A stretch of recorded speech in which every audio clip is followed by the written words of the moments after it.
Banished from Earth Classic Game Room broadcasts from the intergalactic space arcade on its never-ending mission to review everything.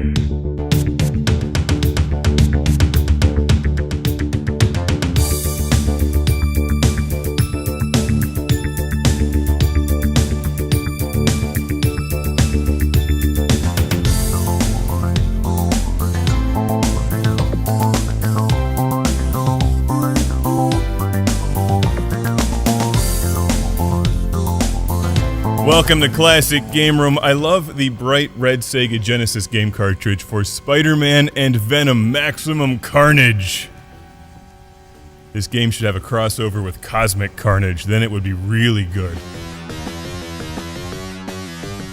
This is true. Fortunately, the game is good anyway, and dig the intro music from none other than Green Jelly, who many of you may remember as Green Jello, which at one point in the band's lineup featured Danny Carey, the drummer from Tool.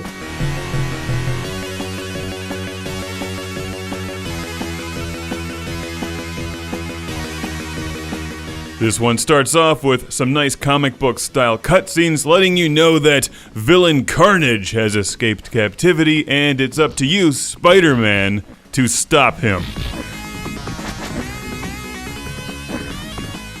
By beating up a bunch of thugs and supervillains in 1994's Spider-Man and Venom Maximum Carnage from Software Creations, published by Acclaim for the Genesis, one of the few really good games from Acclaim.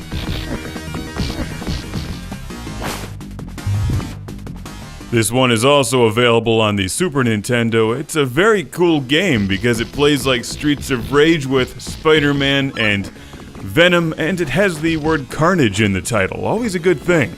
Try to name a bad game with the word Carnage in the title. If you say Cosmic Carnage, you'll be struck down by lightning. I like the game, but I find it humorous that Spider-Man, one of the world's premier superheroes, can get his ass kicked by a girl flinging her hair at him. I feel like he needs to toughen up in this game. These thugs should pose no threat whatsoever to Spider-Man. Maybe he's just having an off day anyway. After you plow your way through some fairly predictable side-scrolling beat-em-up brawling levels, you fight boss battles, which can be pretty tricky.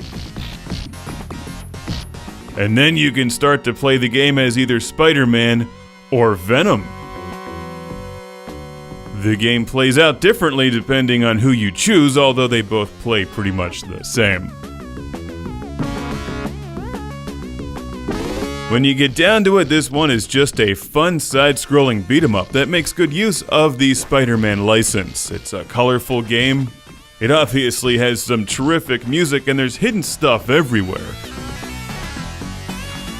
So Maximum Carnage gives you a lot of things to do. There's good replay value in this one. You're also being scored. But it's a pretty tough game, so you'll want to pick up the one-ups and continues laying about. Oh, Carnage, you're such a jokester. As the intro indicates, there's lots of superhero and supervillain cameos in Maximum Carnage, who will occasionally come to your aid like Cloak and Dagger. I've got two people to thank for sending this game to the show: Henry from Columbia, Maryland, and Robert from Surrey, British Columbia, in Canada.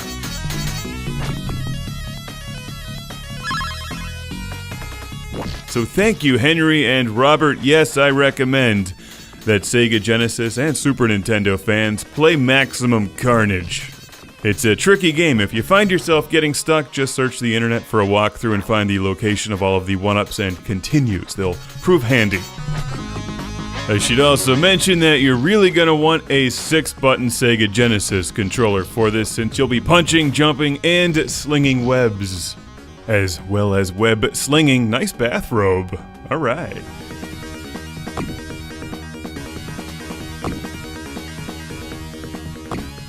Superhero games and movies and stuff are pretty hot now, so this seems like a series that could definitely come back. Let's all hope for some more maximum carnage in our everyday life, as well as more maximum carnage video games in the future. Feel my fist! I'm your unfriendly neighborhood Spider-Man. Die! Punks. Nice trench coat.